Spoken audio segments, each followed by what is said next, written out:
کرنا ہے. الزام اس پر لگائیں گے جو ایک رائے کو غلو کر رہا ہے اور دوسروں کو بے وقوف قرار دے رہا ہے, جیسے کہ انجینئر علی مرزا. ایسے ایسے فتنے جو پیدا ہو رہے ہیں, یہ کیا ہیں؟ اس امت میں توڑ پیدا کرنے کا, امت کو غیر ضروری کاموں میں الجھانے کا ذریعہ ہے. یا توصیف الرحمان راشدی, یہی نام ہے نا اس کا, کچھ اور نام ہے. یہ سب فتنہ ہے امت کے لیے, یہ محقق نہیں ہے.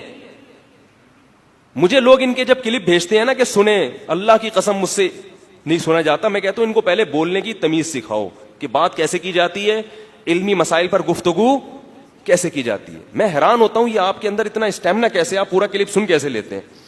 علمی مسائل ہیں تو ان پہ دوسرے کا ادب احترام ملحوظ رکھتے ہوئے, بہت ادب احترام کے ساتھ کہ یار وہ امام ابو حنیفہ کا مذہب ہے, کہیں میرے اسٹائل سے ایسا نہ ہو کہ ان کی تنقیص لازم آ رہی ہو. بہت احترام سے ایک رائے انسان رکھتا ہے, کہتا ہے یہ دوسری رائے بھی ہے تو میری نظر میں یہ ترجیح. اول تو آپ اتنے بڑے فنٹر تھوڑی ہیں کہ آپ کہیں میری نظر میں اس کو ترجیح ہے. آپ تو محقق ہیں ہی نہیں, آپ کیسے کہہ سکتے ہیں میری نظر میں. آپ یہ بتا سکتے ہیں کہ بھئی یہ بھی رائے ہے اور یہ بھی رائے ہے, اس کے یہ دلائل ہیں, اس کے یہ دلائل ہیں. تو یہ لوگ فتنہ ہیں. چیخنا ایسا, وہ توصیف الرحمان کا تو جب بھی کلپ آتا ہے مجھے لوگ کہتے ہیں جواب نے, تو میں کہتا ہوں یار میرے اندر اس کو سننے کی صلاحیت, ہاں ہو ہی ہاں حضرت علی نے فرمایا, تو حضرت علی نے اتنی زور سے فرمایا تھا. قرآن میں یہ بھی تو آتا ہے وغضض من صوتک, اپنی آوازوں کو بس کرو. ان انکر الاصوات لصوت الحمیر, سب سے بری آواز کس کی ہے؟ گدھے کی. علمی مسائل پر بات ہو رہی ہے اور گدھے والا اسٹائل ہے آپ کا. پوری امت کو بالکل ایک فرقواریت میں الجھا دیا آپ نے. ان کے بیانات سن کے مجھے جو لوگ بتائیں, جو ان دو بزرگ شخصیات کے بیانات سن رہے ہیں, ان میں ان کی روحانیت میں کتنا اضافہ ہو رہا ہے مجھے بتاؤ.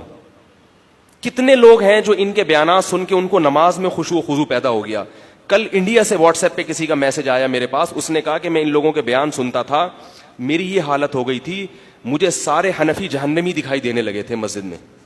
مسجد کا امام رفع الیدین نہیں کرتا, مجھے لگتا تھا یہ بھی جہنم میں جائے گا, وہ بھی جہنم میں جائے گا, امام حنیفہ بھی غلط, ان کو سب تیل بیچ رہے ہیں, پکوڑے بیچ رہے ہیں, یہ ان کو کسی کو کچھ بھی نہیں آتا, سب جاہل ہیں. اتنے بڑے بڑے ائمہ جو بھی رفع الیدین کے بغیر, بر صغیر میں محمد بن قاسم آیا, محمود غزنوی, اور یہ بڑے بڑے علامے بر صغیر میں, شاہ ولی اللہ, شاہ اسماعیل شہید, جو انگریزوں کے مقابلے میں ڈٹے لڑے.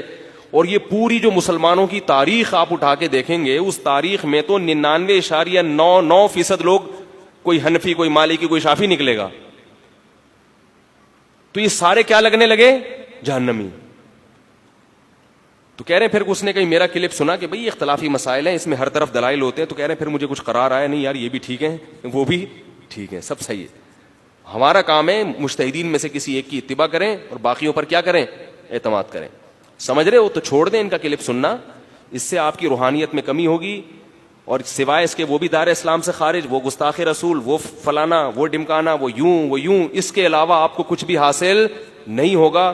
قیامت کے دن آپ کے ترازو کا پلڑا اعمال سے بالکل خالی ہوگا. رفع الیدین کے جھگڑے, آمین کے جھگڑے, فلاں مشرک, فلاں کافر, اس کے علاوہ, ان گالیوں کے علاوہ آپ کے اعمال میں کوئی بھی چیز آپ کے ساتھ نہیں ہوگی. صحابہ کرام میں یہ سارے اختلافات موجود تھے. مصنف ابن ابی شیبہ کی بالکل صحیح سندوں کی روایت ہے کہ بعض صحابہ ہاتھ چھوڑ کے نماز پڑھتے تھے, بعض ہاتھ باندھ کے نماز پڑھتے تھے, بعض رفع الیدین کرتے تھے, بعض رفع الیدین نہیں کرتے تھے. مگر ایک چیز سب پہ کامن تھی کہ نماز میں روتے سب تھے, نمازوں میں دل سب کا لگتا تھا. تہجد میں لمبی لمبی تہجد کی نمازیں پڑھتے تھے. وطر کوئی ایک رکعت کا قائل تھا, کوئی ایک رکعت کو جائز نہیں سمجھتا, 3 رکعت وطر کا قائل تھا. لیکن جو 1 رکعت کے قائل تھے وہ بھی 1 رکعت میں پورے قرآن پڑھ لیا کرتے تھے. جو 3 رکعت کے قائل تھے وہ بھی تیسری رکعت میں پورے قرآن پڑھ لیا کرتے تھے.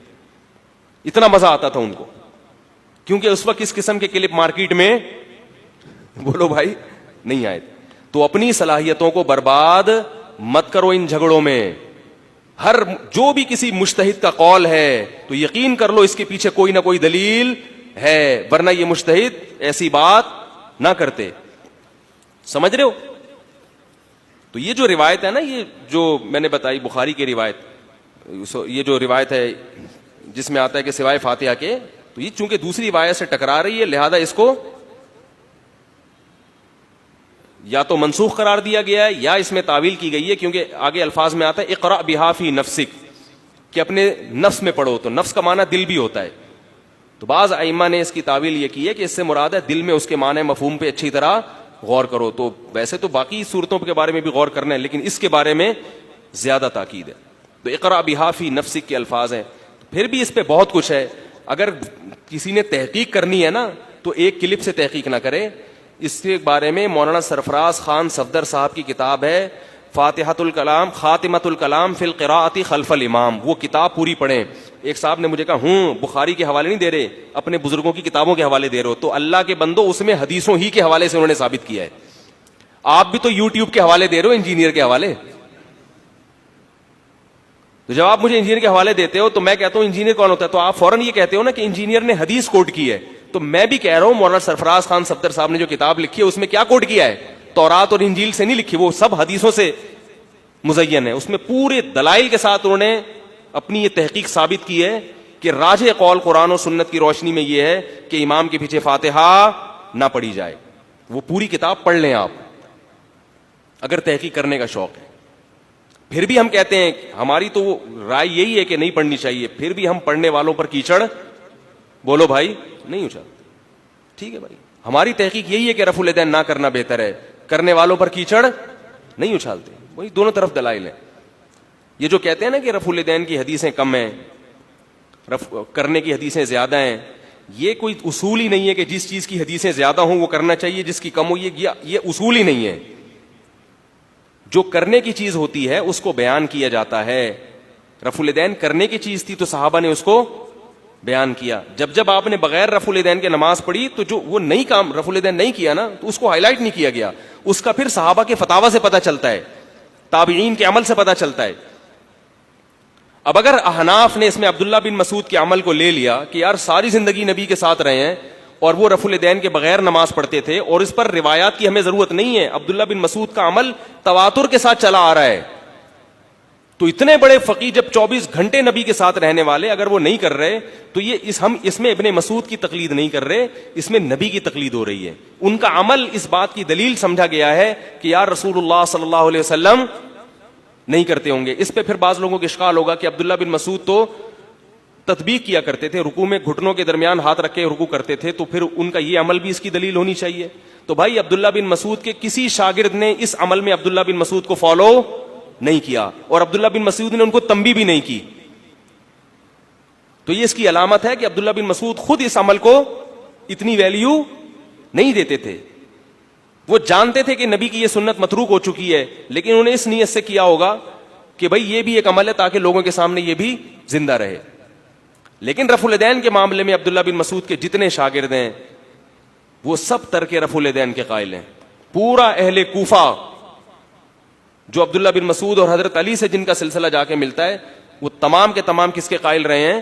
رفع الیدین نہ کرنا. اگرچہ ان میں بعض سے احیاناً رفع الیدین کرنا بھی ثابت ہے, تو ہم بھی کوئی حرام تھوڑی کہتے ہیں, ہم کہتے ہیں نہ کرنا افضل ہے, اگر کبھی کوئی کر لے تو بھی ٹھیک ہے. ایک صاحب مجھے کہنے آپ کر کے دکھائیں, میں نے کہا جو ابھی کر کے دکھاتا ہوں, نماز پڑھ لیتا ہوں, اس میں کتنا ٹائم لگتا ہے یار, یہ کوئی اتنا بڑا مسئلہ تھوڑی ہے. تو بنا لیا ہے اس کو. کیا ہو رہا ہے شام میں, حالات کیا چل رہے ہیں مسلمانوں کے, فلسطین میں کیا حالات چل رہے ہیں, اور پوری دنیا میں کیا مسلمانوں کے حالات چل رہے ہیں. فجر پڑھتا نہیں ہے ایک آدمی, مگر رفع الیدین کی تقریریں اس کو اچھی طرح رٹی ہوئی ہیں. تو چھوڑ دو ان مسائل میں مت پڑھو, یہ ہو چکے ہیں. اس میں لوگ کہتے ہیں اچھا اصل میں مولوی لوگ اپنی دکانیں چمکانا چاہتے ہیں, تحقیق سے ہم کو ہٹا کر اپنی دکانیں. تو یہ بھی تو ممکن ہے جو تمہیں تحقیق میں لگا رہا ہے وہ اپنی دکان چمکانا چاہتا ہو, کیونکہ پوری تحقیق آپ نہیں کر سکتے, آپ کو اس کی حوالوں پر اعتماد کرنا پڑتا ہے. یہ بھی تو ممکن ہے. دکان وہ چمکاتا ہے جو پوری امت سے ہٹا کے اپنی طرف کھینچ رہا ہے. لیبل وہ یہ لگا رہا ہے کہ میں تم کو مولویوں کے چرغوں سے مولویوں کے شکنجے سے باہر نکال رہا ہوں. اصل میں مولویوں کے شکنجے سے باہر نہیں نکال رہے, آپ لوگوں کو اپنے شکنجے میں پھنسانا چاہ رہے ہیں. اور جو مولوی علماء کی بات کر رہا ہے وہ اپنے شکنجے میں پھنسانا ہوتا تو میں اپنا نیا فرقہ بناتا. کیا خیال ہے؟ میں کہتا بھائی یہی ہے, باقی سب غلط ہے. ہم تو کہہ رہے ہیں سب علماء, مفتی تقی عثمانی صاحب ہیں, ان کو فالو کرو. اور بنوری ٹاؤن میں بڑے بڑے علامے پڑے ہوئے ہیں, جامع فاروقی میں بڑے بڑے علامے پڑے ہوئے ہیں. اور چلو یار آپ ہمارے فقہ حنفی کو نہیں مانتے, آپ اہل حدیث عالم ہی کو, کسی اچھے عالم کو فالو کر لو جو آپ کو اس فرقہ واریت میں نہ الجھا رہا ہو. کوئی اہل حدیث ہیں مجھ سے فون کر کے پوچھتے ہیں کہ بھائی میں تو اہل حدیث, میں کہتا ہوں چلو یار اگر اہل حدیث کو فالو کرتے ہو تو کسی سلجھے ہوئے عالم کو فالو کرو جو آپ کو روحانیت پہ توجہ زیادہ دے اور ان بکھیڑوں میں آپ کو نہ ڈالو. ہمارے بعض اکابر سے اہل حدیث بھی بیعت تھے اور انہوں نے کبھی ان اہل حدیثوں کو زبردستی مجبور نہیں کیا حنفی بن. ابھی چند دن پہلے کسی کا فون آیا میرے پاس, پتہ نہیں یو کے سے آیا یا امریکہ سے, اس نے بتایا کہ ہم لوگ اہل حدیث ہیں لیکن ہمارے جو والد تھے یہ وہ شیخ الحدیث مولانا زکریا رحمۃ اللہ علیہ سے بیعت تھے.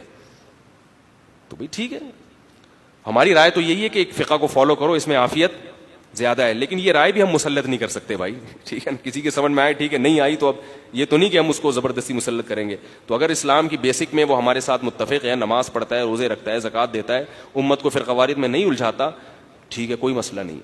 سمجھ رہے ہیں کہ نہیں سمجھ رہے؟